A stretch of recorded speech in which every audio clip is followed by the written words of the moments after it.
नमस्कार। संतोष की रिपोर्ट में आप सबों का स्वागत है। और आज हम संतोष की रिपोर्ट में चर्चा करने जा रहे हैं कि 35 घंटे जेपी नड्डा दिल्ली छोड़कर बिहार में रहे और इस दौरान 2100 करोड़ की योजनाओं से निर्मित बिहार के उन हिस्सों में निर्मित जो बीजेपी का गढ़ माना जाता है या पहले कभी गढ़ रहा था, उन हिस्सों में सुपर स्पेशलिस्ट अस्पताल का उद्घाटन किया। दरभंगा गढ़ है, मुजफ्फरपुर गढ़ है, पटना गढ़ है और भागलपुर कभी गढ़ हुआ करता था। उन मतलब जहां जहां नड्डा गए वो बीजेपी के लिए कंफर्ट जोन माना जाता है, बीजेपी का वो कंफर्ट इलाका माना जाता है। और बीजेपी उन इलाकों में दशकों से किसी न किसी रूप में अपनी पकड़ मजबूत की हुई है। मतलब संकेत साफ है कि नड्डा ने ऐसे जगहों का चयन किया। ये संयोग भी हो सकता है या प्रयोग भी हो सकता है। हालांकि ये जितने सुपर स्पेशलिस्ट अस्पताल की स्वीकृति हुई है उस दौर में स्वीकृति हुई जब नीतीश और बीजेपी साथ थे। ऐसे में स्वभाव और वो इलाका मेडिकल का हब भी है, जैसे दरभंगा, मुजफ्फरपुर, भागलपुर, पटना, ये तो हब भी है। तो ये सारा संयोग है, लेकिन इस संयोग के पीछे एक बड़ा प्रयोग भी है, जिस प्रयोग को लोगों ने महसूस भी किया कि अपने उस आधार को मजबूत करते हुए नड्डा दिखे। लेकिन 35 घंटे के अपने बिहार प्रवास के दौरान 2 बार उनकी नीतीश से मुलाकात हुई। एक बार पार्टी के तमाम नेताओं के साथ, एक बार 1 to 1। पार्टी नेता अपने पार्टी के नेताओं की कोर कमेटी की लगभग 3 घंटे तक देर रात उन्होंने बैठक की। 10 बजे रात से लेके 2 बजे रात तक, पूरी रात लगभग समझिए कि बैठक होता रहा। इसके अलावा जो योजनाओं का हमने कहा कि उन्होंने उद्घाटन किया। लेकिन बड़ी बात यह है कि 35 घंटे का ये प्रवास सिर्फ इस योजनाओं का उद्घाटन करने की वजह से था या फिर कोर कमेटी में सदस्यता अभियान की शुरुआत करने से था, ऐसा तो नहीं हो सकता है। दिल्ली को छोड़ के पटना में प्रवास कर रहा है, कुछ तो बात रही होगी, कुछ तो अंदर खाने में चल रहा है। तो जो जानकार बता रहे हैं वो 2-3 बिंदु पे है। पहला बिंदु कि हाल के दिनों में जो नीतीश कुमार और आरजेडी को लेकर जो खबरें चल रही हैं, क्या वाकई में उस खबर के पीछे की कोई खबर है क्या, उस पर मंथन करना। दूसरी बात कि नीतीश चाहते क्या है, और तीसरी बात बीजेपी के पास माइनस नीतीश अगर चुनाव लड़ने की स्थिति होती है तो विकल्प क्या है। मतलब मोदी और शाह ने नड्डा को 3 विकल्पों के साथ पटना भेजा था और एक चौथा विकल्प जो बीजेपी के अंदर हाल के दिनों में जो कार्यकर्ताओं के बीच जो कह सकते हैं कि जो आरोप प्रत्यारोप या सीनियर जूनियर या फिर उसको इस तरीके से कर सकते हैं कि कार्यकर्ताओं के बीच निराशा का भाव भी है और कार्यकर्ता में आपसी काफ़ी क्लैश बढ़ गया है, ये भी है। कार्यकर्ताओं में वो समन्वय वाली बात नहीं रही। तो मतलब 4 टास्क लेके नड्डा को शाह और मोदी ने बिहार भेजा था। पहला टास्क नीतीश चाहते क्या है, आरजेडी और नीतीश के बीच जाने की संभावनाएं कितनी है। तीसरी बात कि बिहार बीजेपी के अंदर जो चीज़ें चल रही हैं, जिस तरीके से चीज़ें सामने आ रही हैं, उसका समाधान क्या हो सकता है। और चौथी बात कि मंत्रिमंडल विस्तार को लेकर जो बातें चल रही हैं, बिहार में मंत्रिमंडल विस्तार होना है, उसको लेकर क्या सोचता है, क्या पार्टी के बिहार प्रदेश की क्या रणनीति उस पर है। अगर इन चारों मसलों पर अगर बात करें तो बीजेपी के नेताओं ने नीतीश के छोड़ने को लेकर स्थिति में क्या तैयारी है, ये भी मुद्दा रहा कि क्या हो सकता है।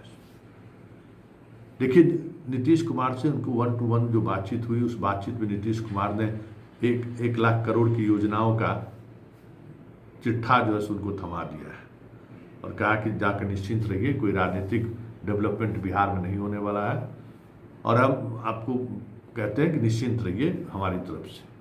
और आईजीएमएस में उनका जो बोलना था कि बहुत बड़ी गलती की है, वो संकेत था मोदी और शाह को कि भाई आप जिस लिए नड्डा को भेजे हैं, आपको हम सार्वजनिक तौर पर कह सकते हैं कि हम ये और हम सोच नहीं रहे। वैसे नीतीश जब कभी भी घोषणा किए हैं तो पलटी मार ही दिए हैं, या लोग उनको पलटने के लिए आ ही जाते हैं, लेकिन उन्होंने संकेत दिया है। दूसरी बात कि आरजेडी को लेकर संभावना को तलाश में बीजेपी ने अपने नेताओं को, शीर्ष नेतृत्व को ये समझाने की कोशिश की है कि इसमें एक खास माइंडसेट के जो मीडिया वाले लोग हैं और जदयू के अंदर भी कुछ ऐसे लोग हैं जो इस खबर को हवा दे रहे हैं।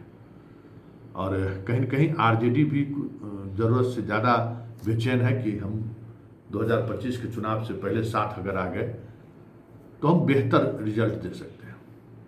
वैसे 3 घंटों के मैराथन बैठक के दौरान जब बात ये हुई कि माइनस नीतीश कुमार बीजेपी बिहार में कैसे चुनाव लड़ सकती है, तो अधिकांश नेताओं ने हाथ खड़े कर दिए, क्योंकि अगर माइनस बीजेपी अगर चुनाव अगर जदयू लड़ते हैं तो फिर बहुत मुश्किल है, क्योंकि उस तरफ जो गठबंधन है वो गठबंधन को नीतीश कुमार बैलेंस करते हैं, और अगर नीतीश कुमार ही नहीं रहे तब तो फिर बहुत मुश्किल है वापसी।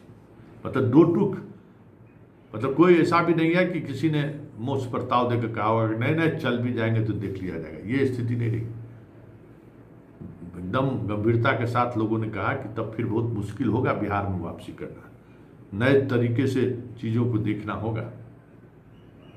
तो तय हुआ कि भाई ठीक है, तुम नीतीश के साथ ही बने रहना है, और बने रहना है तो नीतीश की शर्तों पर रहना है। नीतीश के साथ 2025 के लोकसभा विधानसभा चुनाव में देखा जाए कि क्या रिजल्ट होता है, लेकिन किसी भी तरीके का विवादास्पद बयान, खास करके उस बैठक में संजय जायसवाल भी थे, तो उनके तरफ इशारा करते हुए दो टूक उन्होंने कह दिया कि किसी भी तरीके का विवादास्पद बयान नहीं होना चाहिए।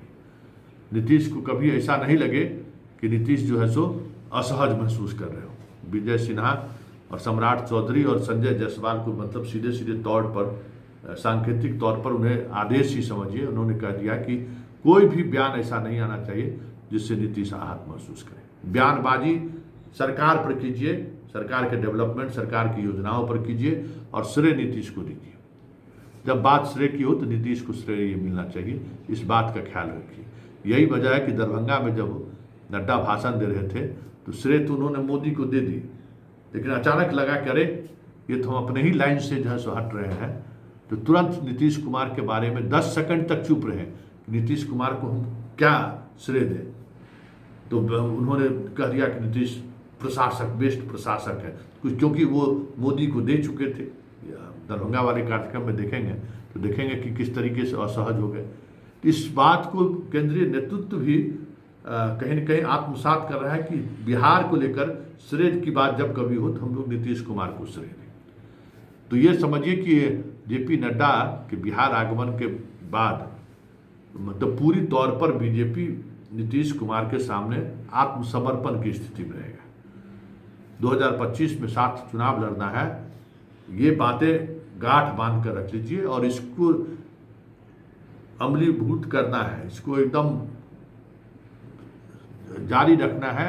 इसके लिए स्टेट के तमाम नेताओं को निर्देश दिया गया है कि किसी भी तरीके का विवाद नहीं होना चाहिए। मंत्रिमंडल विस्तार की बात है तो नीतीश जी से बात कीजिए, जो अपना कोटा बनता है उस कोटे के तहत मंत्रियों का को शामिल कीजिए और मंत्री में कोशिश कीजिए कि सभी वर्गों का प्रतिनिधित्व।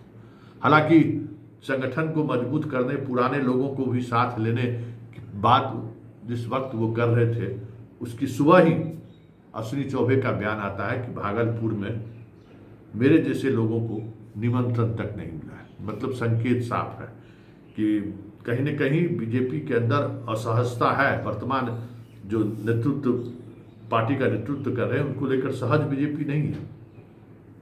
सम्राट चौधरी को हटना भी इसी वजह से पड़ा, और दिलीप जायसवाल को लेकर भी जिस तरीके का इमेज बीजेपी के अंदर कार्यकर्ताओं के अंदर है कि ये बिजनेसमैन है, इनसे पार्टी नहीं चल सकती है। पार्टी चलाने के लिए एक डेडिकेटेड प्रदेश अध्यक्ष की जरूरत है, और मोदी नहीं है, सुशील मोदी नहीं है इसलिए और जिम्मेवारी बढ़ गई है कि ऐसे लोगों को प्रदेश अध्यक्ष बनाया जाए जो कार्यकर्ताओं के बीच वो एक्सेस हो, कार्यकर्ता से उनका वर्षों पुराना रिश्ता रहा है, मतलब उस तरीके से उठकर वहाँ पहुँचे हो, सामान्य तौर पर उठकर पहुँचे हो, जहाँ उनकी सहभागिता को लेकर सहजता रहे, कहीं भी वो सहजता से लोग कार्यकर्ता भी उनसे मिल सके और वो भी सहजता के साथ मिल सके। तो इस वजह से थोड़ा गड़बड़ हो रहा है। लेकिन जिस मिशन के लिए नड्डा आए थे और जिस मिशन 4 को लेकर आए थे, उस मिशन 4 को पूरी तौर पे कह सकते हैं कि भरोसे के साथ वो बिहार से लौटे हैं, इस उम्मीद से कि नीतीश कुमार 2025 तक बीजेपी के साथ रहेंगे, 2025 का चुनाव भी लड़ेंगे, साथ चुनाव भी लड़ेंगे। और इसके लिए पूरी तौर पर नीतीश को मानसिक तौर पर स्वतंत्र महसूस करें, उनके कामकाज पर दखल न दें, इन बातों को का खास ख्याल रखना है।